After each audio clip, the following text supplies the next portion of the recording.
Welcome back to G on Watt. Guys, this is episode 2, Shadows Waiting, and holy cow, let's dive right into this. Eamon Valda, right from the start, White Cloaks coming in. Wow, Abdullah Salas, you were genius, sir. It was horrific to watch you on screen. You're a very horrible person, and holy cow, that whole opening scene that literally just steals the like, I don't know how you were gonna take it further from there, but man, you made me hate you instantly, and that is just great because this character is so despicable and awful, and you are just playing it to a T right from the minute we meet you. Holy cow, this whole scene is just something horrific. It starts all nice, White Cloaks, and then, when he's sitting there and he's talking, and, oh, have you ever tried this? And then you realize, oh, that's an Aes Sedai tied to a stake on fire with her hands cut off. Yeah, yeah. And he's just having a casual conversation with him, eating this horrific garbage that makes you bleed. And holy, just this whole sequence is just like, what is going on right now? And yeah, and then when he sits down and he's drinking from the polished silver goblet, and it's got the blood stains on it, the bloody fingerprints, and her reflection burning in the background. Holy cow. Like, what an opener for your second episode. Like, wow. Wow. Yeah. Yeah. And we get to see more of Eamon Valda, Mr. Abdusalis. We get to see more of him later on in this episode. And we'll talk about that again. And he's just knocking it out of the park. Like, I think every time this guy's on screen, he's just stealing the show. What a just total greasy creeper of a person. Oh, it's just fantastic. So we get this really weird, horrific opening scene, and then we get our first experience with the real opening sequence, with all the threads weaving together. And I thought this whole sequence was pretty fantastic, and the colors are just amazing. And for the whole time, I'm trying to figure out who these people are that they're showing. And then at the end, it shows it's the Seven Ages of the Aes Sedai, which I thought was really, really cool. Are they going to change that for future episodes or future seasons? Is it going to change with characters like I can't even go there because that'll just give stuff away. Hopefully, maybe in the future we'll see new stuff woven into that tapestry. And getting into that scene, that was a little more of what I was kind of hoping for in the weaves of magic when, like, Moiraine was channeling. Everything seemed pretty white, which would, to me, have sort of felt like they were spirit or air. I'm not sure how they can portray that. I mean, if you look really close, you can see some colors, but I would have liked to have seen a little bit more in-depth color usage into the weaves on screen, like in the first episode when Moiraine was channeling it. It all seemed very white. And in the books, people that can't channel can't see it anyway. So, I mean, it's just a visual representation for us. But I think it would have been a nice touch to add colors in to, like your reds for your fire and your blues for your water and your browns for your earth, or whatever, just to differentiate. Maybe green for earth, I don't know, whatever.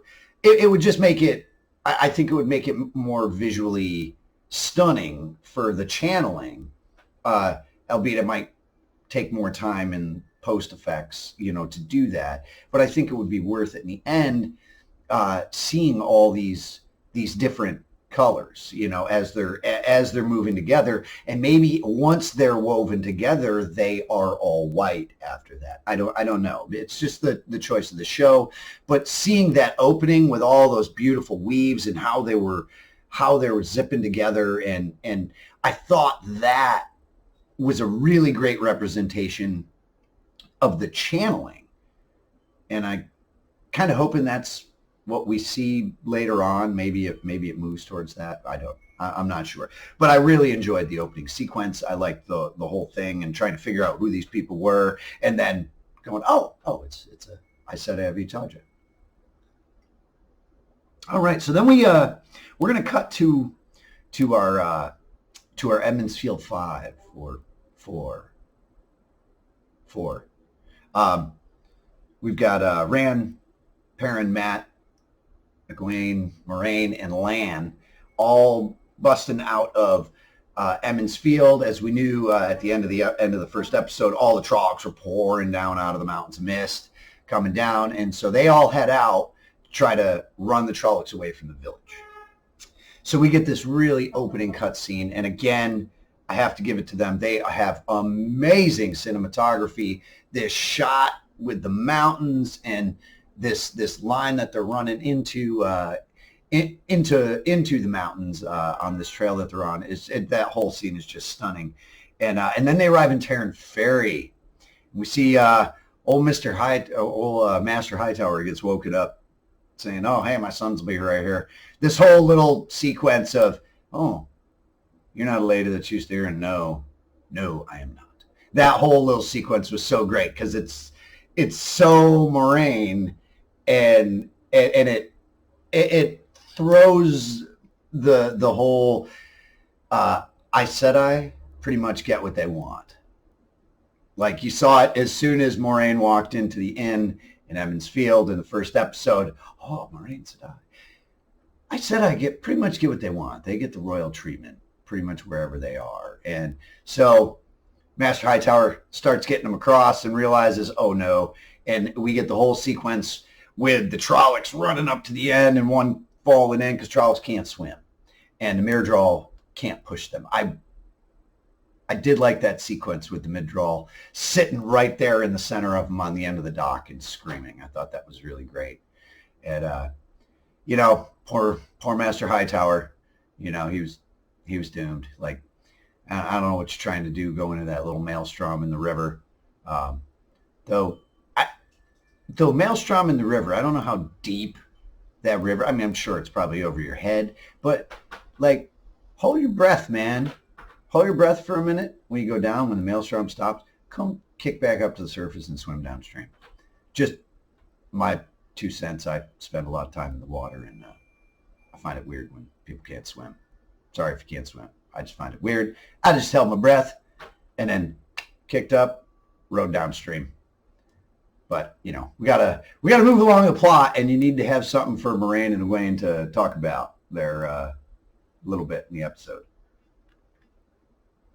So, poor Master Hightower, he meets his doom, and and he says you Aes Sedai are, horrible. You're it's just awful people. You're as bad as the Trollocs or bad as the Children of the Light, and they get lumped in, and you see the look on all the kids' faces, how they're looking at Moiraine, and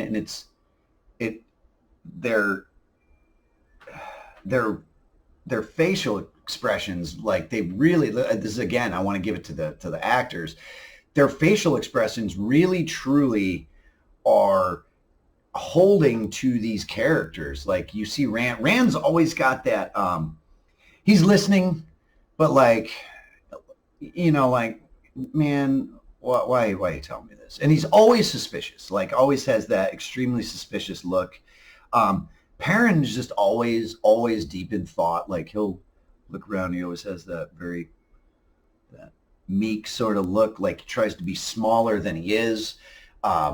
And he's always looking around and watching, and he watches events, and you can see that it's turning in there. It's not just lost on him. And Egwene just looks at Moiraine, and she's just, everything that she sees and everything that she does, no matter, even if she's shocked, she just has that, I want to know more. I want to know more. I want to know more. I want to know more. She's like that, like a detective, or just, oh, you gave me one piece of this puzzle. I need the next piece. I need the next piece. I need the next piece. And Madeline is really, really, she's portraying that really well. These characters, are so realized in the books, and we get so much time in their head that we get to realize who they are. But to see it on screen, and getting it through these little subtleties is really nice, because it is just massively developing these characters without having to have this extra dialogue to go in with it. And I know as book readers, we already know, but for show watchers, some people are not feeling like they've got the details yet, and they're getting a little bit confused on really who is who and what's going on. But trust me, guys, all of these details are going to fill in. You're going to learn who is who and their motivations and what's behind them, and really all of their strong character traits, for good and for bad. I think it's great. And then so we leave there with the kids doubting Moiraine, like seriously doubting Moiraine after watching this event with Master Hightower and sinking the ferry. Though I think they all understand from what she says, they would have followed us. They would have followed us, and they would have killed him. So, and it would have happened. But it leaves our kids at the first time doubting this sort of wise Gandalf figure, like, the Aes Sedai should have all the answers for everything because she's the wise Aes Sedai. And these are very naive mountain kids. Like, they haven't, and it talks in the book, they've gone to like towns nearby, but none of them are seeing major cities, any of that. They're not very worldly at all. Their world involves around these couple small towns around theirs in the area of the Two Rivers. Like they may have gone to Terran Ferry. They may have come up this way before, and other towns like Devon Ride and Baerlon in the books. And they mentioned Baerlon in one of the episodes. There's just other little towns in the area, but that's really about as far as these kids would go. So they're not very worldly. Like, they don't, I'm not saying that they're dumb or stupid, but they're just naive. They're naive to the ways of the world, and the vastness of it. And Moiraine even says it. She says, "Oh, you've hidden in these mountains too long, pretending that the events of the rest of the world aren't going to affect you." And it's very true. And in this moment, it shows that doubt, and this is sort of that seed of doubt that's sown in. And as the episode goes on, we start to see it a little bit more and how that's going in. And with Moiraine being wounded, the kids are seeing that she's not infallible. So their tales of Aes Sedai, are just what they've gotten for books, and their tales, and just that. They're super fantasy of like when you meet your idol. You have all these super expectations, like all of us coming into the show. Mm-hmm. Yeah. Sit back. This little analogies for that too, guys. It's showing that Moiraine, the Aes Sedai, who all these kids feel is this superhero, essentially, is fallible. She's hurt. She's starting to weaken over the course of events, but she's still trudging on. But now they have their real first seed of doubt in there with that. And I thought that whole end sequence of the ferry scene was really good. And then we get to the campsite, and you see again Moiraine healing horses. Was she healing Bella? Was it Bella? Yeah, I'm saying it was Bella that she was healing, because Bella probably needed it the most. She's an old girl, but gotta love her. So we see her healing the horses, and you see the effect of it almost instantly. So once again, just going back to what she did with Tam in the first episode and healing up Tam, how he was right back. The Aes Sedai healing is amazing stuff, and we're going to see more of it going on. But like she says, she cannot heal herself. So she can't heal herself. She needs another Aes Sedai to take care of that wound for her. And then we go through, and the kids are all sacked out. Rand's kind of faking that he's asleep, and he sees Moiraine come in and take Egwene off for a little conversation. And this little conversation that between Moiraine and Egwene is just so brilliant because, again, we don't have chapters and chapters and chapters of backstory and lore and exposition. So they're giving it to us in these beautiful little moments of conversation. You know, in the first one, you had Tam when they're on the mountain and lighting the candle for Rand's mother, and he gives his little monologue of the spinning of the wheel of time. It's these little moments of exposition that we're getting that are just brilliant. And this whole little thing, this exchange between Egwene and Moiraine, because Egwene is still accusing Moiraine of killing Master Hightower in the river, and she goes over the 3 oaths with her. And she says, well, you know, what are they? And she starts, oh, I shouldn't kill, you know, can't lie. And she says, no, no, no, no, no. Exact wordage. Words are important. And so she goes through and she gives the list of the 3 oaths and she explains that it's not that they won't break them, that they cannot break them. The power will not allow them to break that oath. So when they ask questions and Moiraine says it she says it, the truth is not the one that you always think you hear. And she'll say that later. But this conversation where she's explaining the 3 oaths to Egwene, and she knows that Egwene's got potential because she goes over and she says, what do they call it in your village? This wisdom, and they call it listening to the wind. It's just another word for channeling. And the Aes Sedai have perfected or according to them, perfected the discipline of channeling and what you need to be safe in doing so. Because it can be very dangerous if you don't know what you're doing. And that'll, as you learn more of the Aes Sedai, you're going to realize that there's all sorts of rules and they'll go into them. But this scene sort of really lays down the foundation for that because Moiraine gives you the 3 oaths right there and gives them to Egwene. And then she brings out the blue stone, which I was so happy to see. It's again, it's a nod to the books. It's one of Moiraine's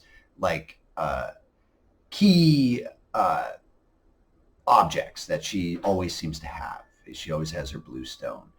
And I really love the interaction with her and Egwene where she hands her the stone and then she channels into it a couple times and then tells her, oh, that last one, that was all you. And so she just tests Egwene and realizes that Egwene can channel. And it's great. I love it. It's setting her on her arc, which is just beautiful. Just beautiful. And you know, and it's Egwene's real first channeling. That's her first moment of it, or where she realizes she's doing it, and it's not just standing with Nynaeve on the bridge listening to the wind, which essentially would be channeling, but this is her first directed channel, and I think it's very cool. I thought that whole sequence was really, really good. And then, you know, she comes back and Rand's gone and he's laying down out by the horses, and she comes and lays down with him and he wakes up and says, oh, well, look, hey, I came up here because I want to be alone. Yo, you kicked me to the curb. So, you know, cool. I'm happy you're all right. And, you know, nice to see you, but please leave me alone. So I thought that was a pretty interesting cold moment for Rand. That was pretty crazy. And then it, you know, kicks over to Perrin, who's checking out the wound on his leg, which I'm not exactly sure where he got the wound. I'm sure it was in the fight with the Trolloc, but they never like showed a moment where you knew he was injured. And yeah, so I'm not sure what's going on with the wound, but I mean, it's obvious to bother him. And then Egwene comes and sits down by the fire. And this is another like beautiful little inner monologue spot, because they're talking about, you know, going home, and And Perrin is always super thoughtful, and Egwene is just so matter of fact. Just no, I don't think we'll ever go home. And so I thought that was just this really nice moment between them. And again, it just goes to show you the chemistry between the characters, because it really makes you feel like these characters have known each other for many years, and they are questioning what the heck is going on. They've got ripped from their home. He's questioning, you think we'll ever go back? And she's just like, no, I don't think, no, we're never going home.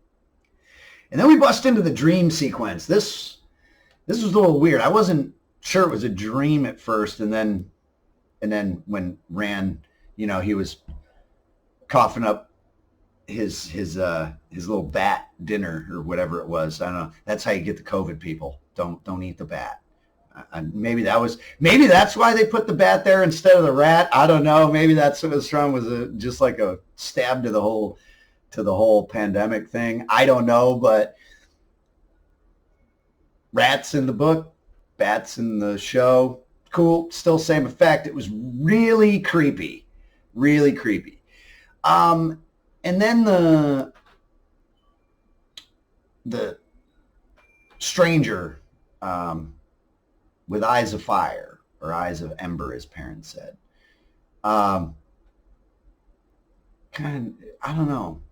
Like, he wasn't terrifying.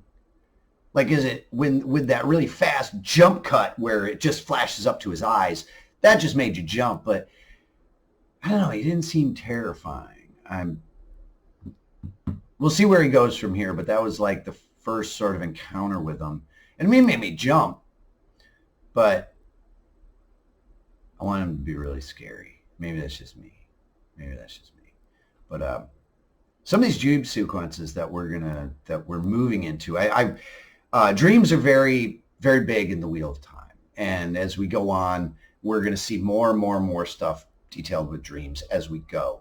And we've gotten a few of them already. We get the one at the campsite. We get another one from Perrin later on. So they're moving it in, and they are opening up that world, which I'm going to stick to the ideas of the episode, so we won't expound on it. We can do that in other videos if you like. I have no problems going in and really, really going deep and comparing books and the show and all that. I think it'd be pretty fantastic to really, really delve in.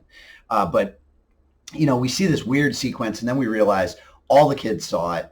They all saw the same guy. Moiraine freaks out, and she's, I'm sure part of it, she's starting to lose her Aes Sedai calm, and I'm sure it has to do with the wound, that and her being overexerted, all that. And then we get this really perfect Rand moment of Yosha freaking out on her, no, and just getting into the absolute stubborn Rand, which you see in the backgrounds, like when she's explaining things, and he's got that "don't tell me what to do" look on his face all the time, like, yeah, I'm listening, but don't tell me what to do. And so this whole scene is great. It is absolutely great. She says, I'm out of patience and I'm out of time, and just rides off like, all right, whatever, sheep herder, you do what you want to do. And then we get our very first time where Egwene, she doesn't call him a wool-headed sheep herder, but she does call him a stubborn bastard, which is pretty good and pretty close. So that's our first moment of that. So nod to that. And then that whole conversation, there's some really, really, really great character dialogue through here between Egwene and Rand, where she's calling him a sheep herder, and she says, well, if it was me, I would leave you too. And he just looks at her and says, you already did, and turns around and walks away. It's like, drop the mic.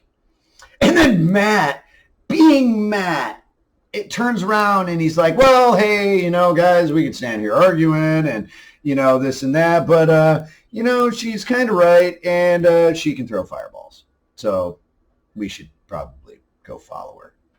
You know, and Barney Harris just throws in this great humor again, man. Like, I really am going to be sad to see him go. He sold me as Matt, and he just kills me with his humor. Is just so on point, and it's so it's just so right there and on the money. It's just so good, the way that he delivers it. And I really think he's got a future in comedy. I think it's great. I think it's great. I think he's hysterical, and it's so dry. It's that weird British, like very Monty Python style humor in a serious setting. Like, I always give it to Matt to throw in levity in some weird situation. And I'll get into that later too, which I think there's a really, really fantastic moment later on with Matt where he does this again. And it's just, I love these moments that are really starting to develop our characters and show them for who they are. So the viewers and the non-readers can come to love all these characters the way that we do, and why we find them so beloved.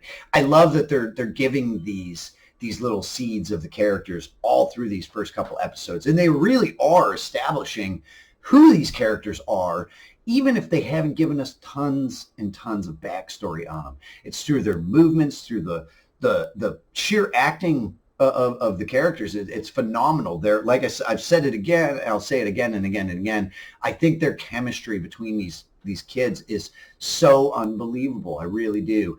It sells the conversations that they have. It really sells it for me. I think it's absolutely fantastic. And that whole Matt just being absolutely brilliant in that whole sequence, and we get Moiraine dropping sage wisdom and Rand freaking out, and Egwene chastising Rand and Matt saving the situation. And it's just this great, beautiful character interplay. It's one, for me, it's one of the first real sort of true tug-of-war character dialogues like we get in the books. We got a little bit of it in the first episode with Moiraine and Nynaeve when they're in the cave, and she says, what does she say to her? Oh, and they said you were too young to be wisdom, and I completely disagreed. She turns that conversation right around on her, and it's just this brilliant interplay, and it's not just the writing that they have, like written for television. It's written in the way that's these characters, and that's how they would maneuver and negotiate and sort of maneuver the battlefield of these conversations with these different people. And I love that they bring that in these character traits. This sequence right here after the dream sequence where all the kids are talking, it just goes on to show this even more and more. So again, I really love it. I think it's phenomenal. I think it's phenomenal. And then they head out. They all agree, okay, all right, let's head out. And then Lan's standing there like Mr. Ninja, just in the background, watching them as they pass by, going, yeah, all right, I'm here to make sure you don't get lost, you idiots. And just, that was like this beautiful Warder moment. Though, I still want to see his cloak. Does he only bring it out for special occasions? Is like a tux? I want the Warder cloak. Book readers, you want the Warder cloak too. I know. Yeah, that's all I'm going to say on that. But you see Lan standing in the background, just shadowing the kids, making sure that they are going to be going the way that Moiraine wants them to go. So then we see the White Cloaks once again, and there's a very weird interaction here that I was a little confused about at first, and it took me reading. I had to go into the I wasn't sure who this one White Cloak was, and I needed to go look. And so we see the kids coming down the road, and Lan comes ripping back, and he says, White Cloaks. Moiraine pulls off her finger, gives it to Lan to hide, which is brilliant. And she turns around and says, you don't mention Aes Sedai. You don't mention anything. Keep your mouths shut. And all the kids, like even Rand kind of looks at it and says, oh, all right. Yeah. We should probably just stay in line right here. And then it comes in and we see the White Cloaks, and the White Cloaks are, God, they're just killing it for being that I'm supposed to be good, but I'm going to be so good. You're respect through fear sort of thing. Like and as you can tell from Eamon Valda, Abdullah Salas's character, Eamon Valda, the Questioner, the White Cloaks are very much like the Spanish Inquisition, and they're just horrible. Like, they're supposed to be good. They're supposed to be the good guys. Like, they're here to fight the shadow, but they find the shadow in everything. Like, if they have no shadow to fight, they're gonna find shadow. And so, like, this whole interaction is so creepy with Eamon Valda, you know. And so the one guy with the shoulder piece, the greaves and the pauldron and everything, that is gold, that is Eamon Valda's is silver, so it's a rank system. And I went in online and I looked at who this guy is playing, and he's playing Jeffrey Bornhold, who is the Lord Captain Commander of the Children of the Light. Which, after this very creepy exchange with Eamon Valda, like being greasy all over Moiraine, and Lan having this great moment of telling him, yo, keep touching her, I'm going to cut your hands off, bro. But he does it in the cool Lan way. No, I'm from the Borderlands, where people know how to keep them hands to themselves, lest they lose them. Yeah, he's just saying, mess around and find out, buddy. I'm about to chop your hands off. Yeah, stop touching her. And he's a really, Eamon Valda is just so creepy. And it just continues and carries over from his opening scene right at the beginning of the episode where, oh my God, he's just such a slime ball. And just, it just makes me squirm in my chair when I see him. And I love it because, it's just portraying this character so well. Oh my God, I hope this guy wins awards for this. He has a real future in acting. If you can sell this creep slime ball this well right off, oh man, it's so good. And then we have a weird moment that was questionable, where who they don't state who it is, and he says, oh, can I check the wound? And he calls him his commander. Eamon Valda calls him commander. So you know he's got to be somebody decently important. He's the only one with a gold armor on. And so I was thinking to myself, I'm like, okay, I have to look up who this guy, who it says he's cast as. And it's Jeffrey Bornhold. And he is the Lord Captain Commander of the Children of the Light. That's like being the Pope for Christians in religion. It's like being the Pope. He's this super powerful guy. And I would have expected that if it was him, and I think that's why I didn't realize it was him at first, because in the books, if you have the Lord Captain Commander, you're going to have a huge contingent of military with you. Like, you're going to have massive honor guard and all this stuff. And it just seemed like a small group. Like, this seemed more like a patrol of the Children of the Light, more than like the Lord Captain Commander. So that was a little weird, and I don't know if I liked that part of it. Like, they haven't stated who he is, but that's who he is. That the guy with the gold sleeve is the Lord Captain Commander. So he's the most powerful White Cloak in the land, and he's the one that says, "Can I see that wound?" and talks about Trollocs being this far south, and he is the one that tells Moiraine to go seek out an Aes Sedai, which is the huge questionable thing, because no White Cloak would ever tell you to go see one of the Tar Valon witches. Okay? They're not. They're not. Sorry. It's not going to happen. Now, there's interactions and things that we're not going to get because they're in the books. There's things that are further down the line in the books. However, the Lord Captain and Commander of the Children of the Light is a good man. He is. He is. But I don't want to compare it to the church, but in the church, like the Pope, you would think that you would hope that the Pope is like genuinely a really, really genuinely decent human being. But then you have some of their representatives lower that get caught for doing bad stuff. Sort of, we'll just kind of leave it there. But that's sort of the way the Children of the Light are. I really feel that Jeffrey Bornhold is a truly, he's a good man. Like, and he wants to fight the shadow, and he knows that it is their job to fight the shadow. But then you have guys like Valda, whose job it is to go find the shadow, and he'll find it wherever he deems finding it.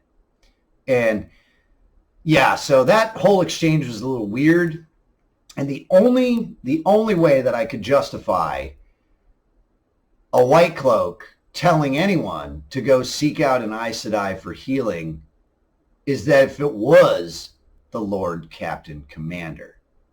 So again, I'm a little conflicted, but I think that'll shed a little light on, I know readers especially are like, what? Just freaking out that they even said that. However, I think that's the only way that it would be valid, is if it came from the Lord Captain Commander. I don't think any other White Cloak telling you to go do that, I think it would come off weird, but I think that's the only way that it comes off justified. Maybe that's just me reading into it, but that's what I took from it. It was very, very weird, that whole exchange, and so they end up leaving the White Cloaks, and and Valda, yeah, should we meet again? I won't forget your face, you creepy son of a bitch. Yeah, like, wow, if you're further, every time that guy's going to be on screen, he's going to steal the show. Like, he really is. I just see it now. He absolutely steals the show when he's on screen and just makes you love to hate him. So I think it's great. And after their little interaction, they're riding off, and Egwene is trying to tell, she says, you lied to him, and again, she's like, the truth that you heard is, or the truth that you hear may not be the truth that you hear. And it's just another wonderful Aes Sedai moment when she says, you have a sister. She says, every Aes Sedai is my sister. So she's not lying. And so you're going to learn that Aes Sedai don't lie, but they will wrap truth in such twisted ways that you better really, really listen, or you could get yourself into some trouble with them. Maybe making deals with them. And maybe you don't realize the deal you're making with them. We'll just leave that there. But guys, I thought that little exchange was great. And then, and after that little exchange, we get one of the spots that I thought was going to be cut. It in the books takes place in the village, and it's Weep for Manetheren. And I love that it is Mat that starts this song. And he starts in, and the look that Lan gives these kids when he looks around, and because he knows of Manetheren, and he's thinking, what do these kids know of Manetheren? And and the song goes through, and it's a nice little, sort of dirge, or shanty that they sing. It's a nice little tune. And then Moiraine comes in with the story of Manetheren. So we get it. It's not in the right place, but man, it's so brilliant. And And again, there's just all this wonderful foreshadowing through camera work and dialogue, and it's just this really great magical moment for us book readers. Thank you for kicking that our way, because again, it's going to take a minute where this is really just going to feel like we've settled into the books, I think. And it's only because we've got to make these changes to get the characters where they need them to go and to explain the characters where the books do in the time that we have allotted to do so. So I think I'm betting by the end of the season, second season, third season, we're going to really sort of feel like it's the books, like it's the tale from the books. And there's going to be changes from all of them as they go. Maybe where locations of things like Manetheren, it wasn't here, but I thought it was really fitting, and I thought it really drove the story forward nicely. I really loved that. And again, you look at all the kids' faces while it's going on, and Matt always seems like he has that look of self-doubt and denial. Perrin's always in deep thought. Rand's always got that look of suspicion, and Egwene's always got that, God, I want to know more. Like, I want to know more. I want to know more. I want to know more look on her face as it pans through the cameras and it goes to the kids, and you can tell that they're really listening to the story that Moiraine is telling, and you can tell that they're all lost in their own little place and how it relates to them, or maybe what she's saying, how they feel about it. But like, just again, I have to give it to them. It's just these little nods to the characters they're just so stunning, and they're so subtle, and they're just on the sidelines. They're not in your face. They're not thrown at you. It's just these little nuances that the actors and actresses are throwing out that just really sell the character again and again and again and again. And it just feels it's just so good. So good. And then, as they make camp, and Rand is off collecting firewood, and then they have Egwene and him have this little conversation, and it felt really nice and real. She's like, I just don't want you to hate me, and he's just like, and you can tell he's effed off, man. He's pretty pissed off, and at everything. And he's like, look, I don't hate you. I don't hate you. I'm mad, but I don't hate you. And I thought it was this great nod. And I think it works really well in building and showing the relationship that they have and to where it's going. And you see divergences in it already. You got it in the first one where he knew she was going to become Nynaeve's apprentice, and he just, like, you can feel that they're slipping apart, and he knows it. Like, they're growing apart, not that they're slipping apart. Like, they're just growing apart as people, and they're both realizing it, and they're very good friends, and it hurts. It's not something that's easy. They're trying to figure it out, and I think this little scene was so great to throw that in, and then it cuts to Perrin, who's filling up everybody's water, and he hears the wolves, and we get our first real experience with the wolves here. And I was just like, yes! As soon as it came on screen, I kind of knew what was up. And is this a certain wolf? Is this that comes up? Because they all come up, and you got a couple that snapped at him. And I think that one might have been more in Perrin's head. And I think it was more from the cinematography, that the way, like, if you go back and you watch it, when that wolf snaps, there feels like there's sort of a vignette, a little bit of a screen blur around the outside, almost like it was, I don't know, it didn't feel like it was consistent with the other camera work, when it went to the wolves. That wolf snapping is sort of when he first notices them. And I think that is more in Perrin's head. Because then they all approach, but none of them have any kind of body language that's threatening when it shows that overhead. But you have the two that step forward, and it looked like the two that were in the spot were when they snarled. But again, that weird little screen vignette that wraps just the edges of the screen and it focuses in on them when they snarl, I think that might have been more Perrin imagining that they were growling at him. And because then he turns around and sees the other group, and he's like, oh. And you can tell he's just like, oh, what do I do? And then the one wolf comes over. He's like, all right, person, I'm come up. I'll talk to you.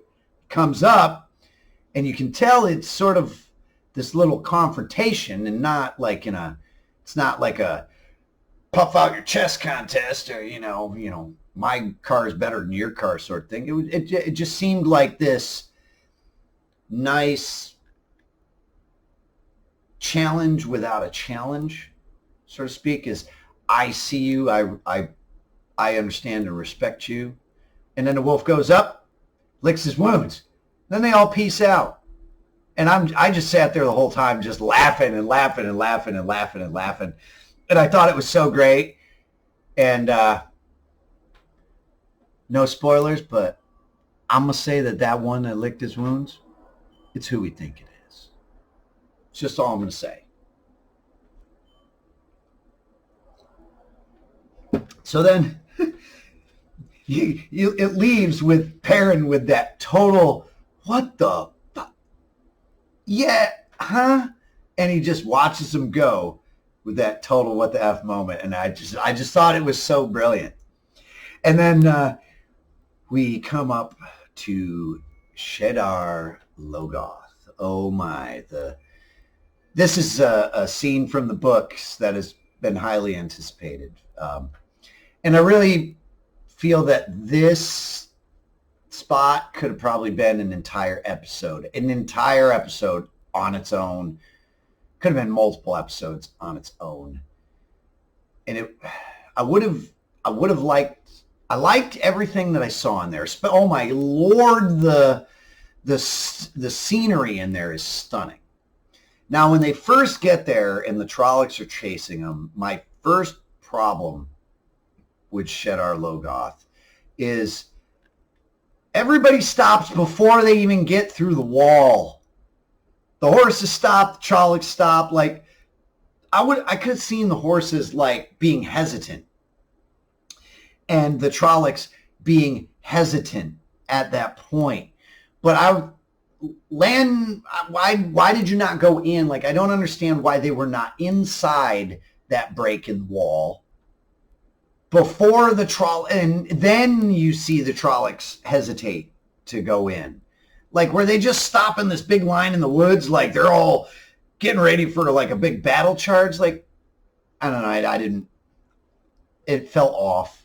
It just felt off to me. Because you get that chase scene through the woods where they're running, and then all of a sudden they just stop, like run into the city, and then have them stop, maybe show the Myrddraal try to drive them in, like how they explained a Myrddraal can drive Trollocs in when they were at the ferry. It says, but they won't be able to force them across that river.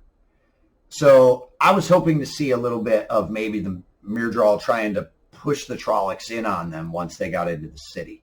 But the city itself, oh my Lord, the scenery is just stunning. It is just stunning and just phenomenal. It feels creepy and oppressive and heavy and dead. It just, oh my God, there's not a sound going on. Like, you don't hear anything other than the clack of the footsteps on the cobbles when they're first walking in. And Perrin has it right. You hear that? There's nothing. There's no animals. There's no bugs. It's just dead. And that, like, so it sets up the vibe pretty well. And I love the color palette in there when they go into the room, and then Lan tells them the story of Shadar Logoth, which also gives us some more exposition and also sort of fills in a little bit more of the tale of Manetheren, where you realize, oh, when she says that Manetheren fell because they didn't get any reinforcements, hey, yeah, here's part of your reinforcements, and you left them hanging. So now it gives weight to those two stories, and it adds a bridge to those two stories, which is only going to bridge more stuff down the line further along in the story and the seasons and further episodes.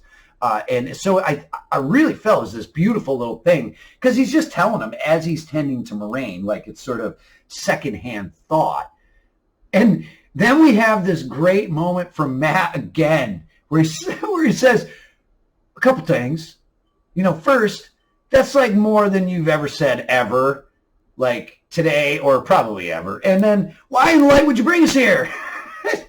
And he says it in just that beautiful Mat casual way, that such dry, because every time I hear Mat in my head in the books, I hear Monty Python. I really do. And it, like, I just, the delivery of it just seems very Monty Python. And I love that. I really, truly do. So guys, getting into the sort of the little bit more of Shadar Logoth that goes on, Lan explains it and then says, touch nothing, eat only the food you brought with you. And then exactly right after that, what do we get? We get Rand walking out the front door. Like, yeah, whatever, man. Don't tell me what to do.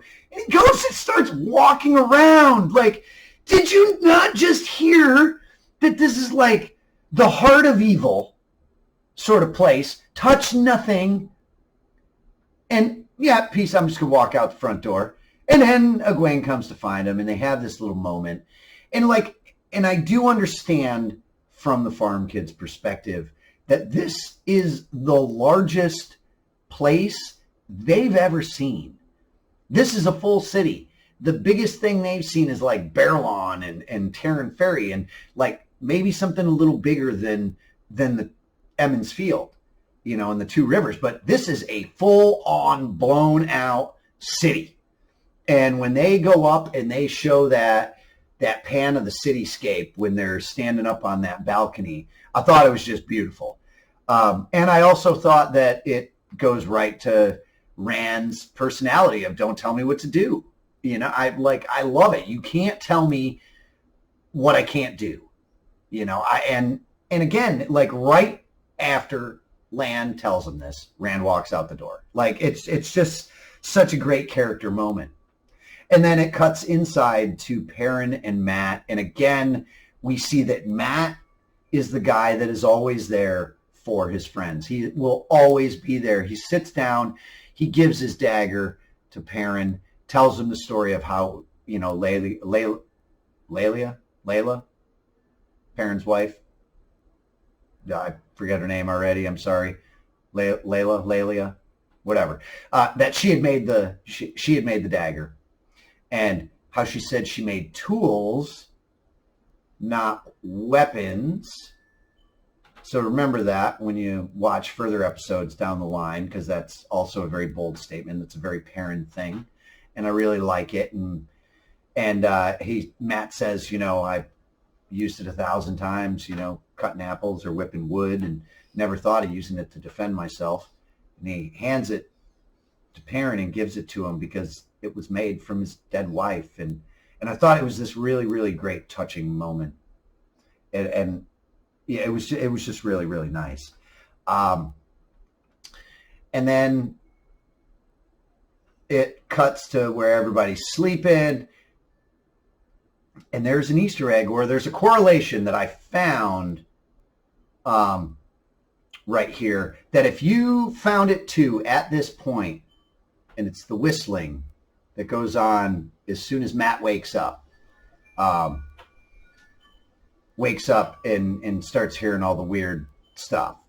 There's a tune that's being whistled, and if you put it in the comments down below, I'll private message you with, because I don't want to give this away because it would be a incredibly huge spoiler. But I did find it, and I went back and I double checked, and it's the same song. So it's the same tune, the same melody.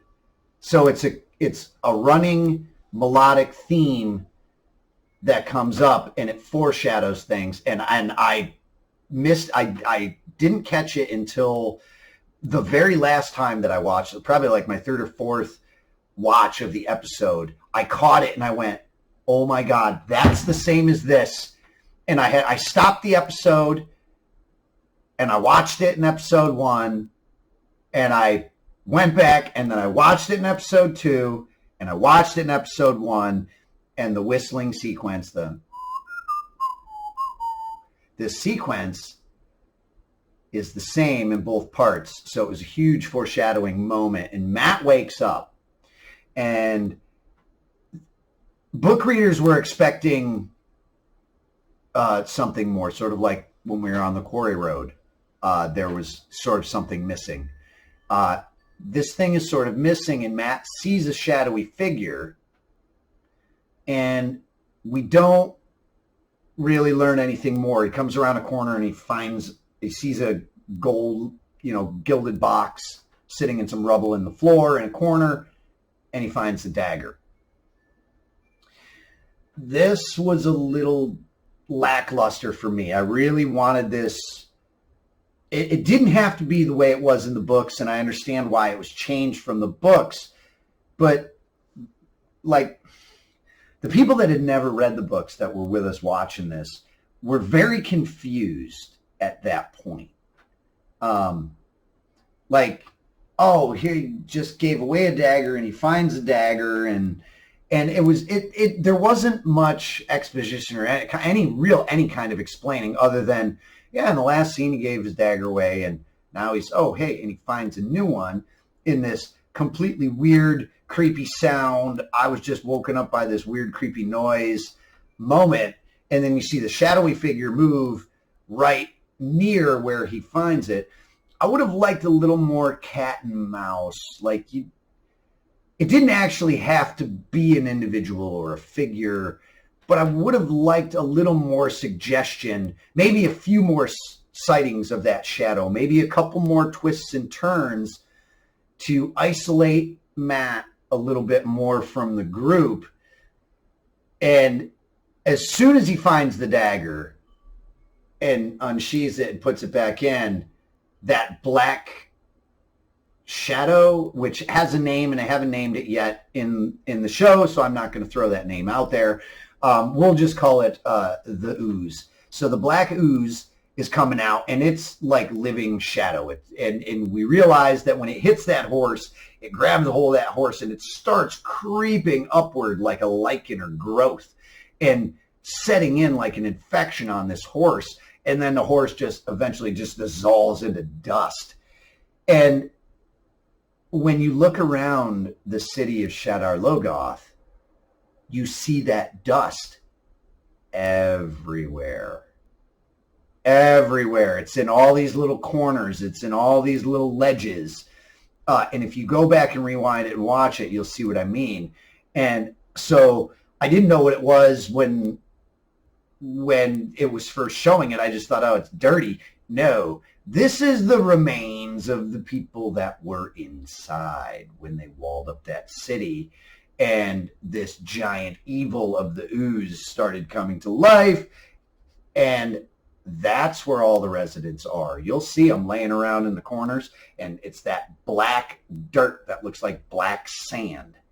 And you'll see it in the corners of the ledges, and like where you've got like a corner of a building, and then comes down, you'll see it sitting in that corner on that little ledge, just as like just dirt growth. And I just took it as dirt at first until we saw the horse dissolve, and then everything starts going crazy, and we have our team get split up.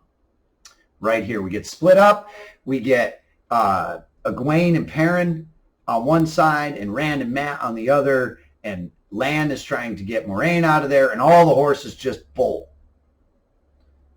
Now that horse, I heard some contention. Is it Bella? Is it Bella? This is the only spoiler I'm going to give you. They didn't kill Bella, okay? That horse that got dissolved, that wasn't Bella, all right? It's a horse, but it's not Bella.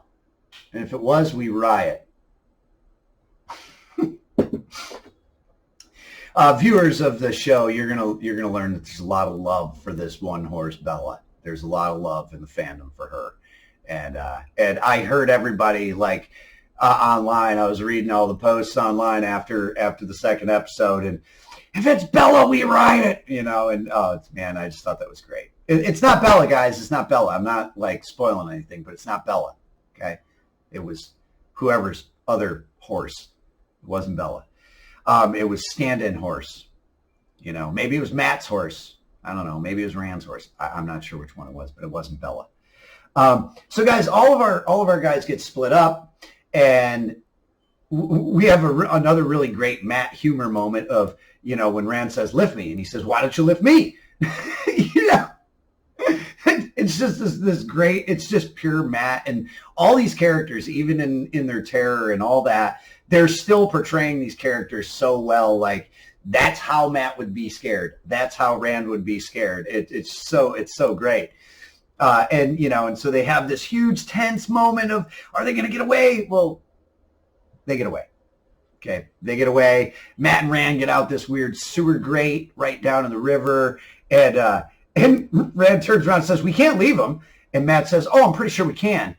You know, and he's pushing the log out into the river so they can get across on some weird makeshift raft.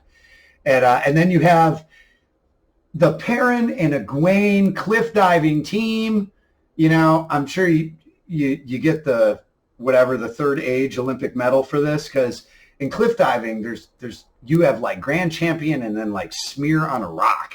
Like, so yeah, I don't know. I'm pretty sure that jump might have killed them, but you know, it's our characters, and it didn't. They just landed in the water off a very high drop. And we see them get away. And then the one thing I don't understand,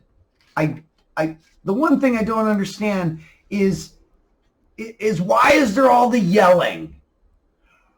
Perrin! Like, do you not understand that there's Trollocs and Midral like chasing you, and you're yelling in the mountains where it echoes for miles over and over and over and over and over? Like, and both Perrin, like, I mean, maybe this is just the dumb farm kid not like having any real kind of tactical combat knowledge, but that, you know, as somebody who's in the military, that to me just screams bad news. You don't go behind enemy lines and start screaming for your friends when you can't find them.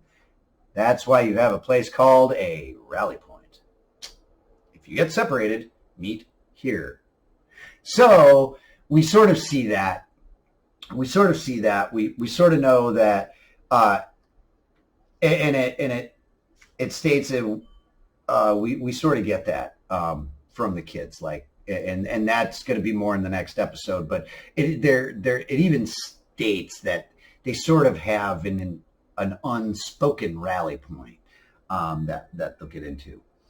And so I thought this was a really great sort of exit from the episode, and then it shows Lan carrying Moiraine out with Mandarb and Eldib in tow, and the other three horses are MIA right now.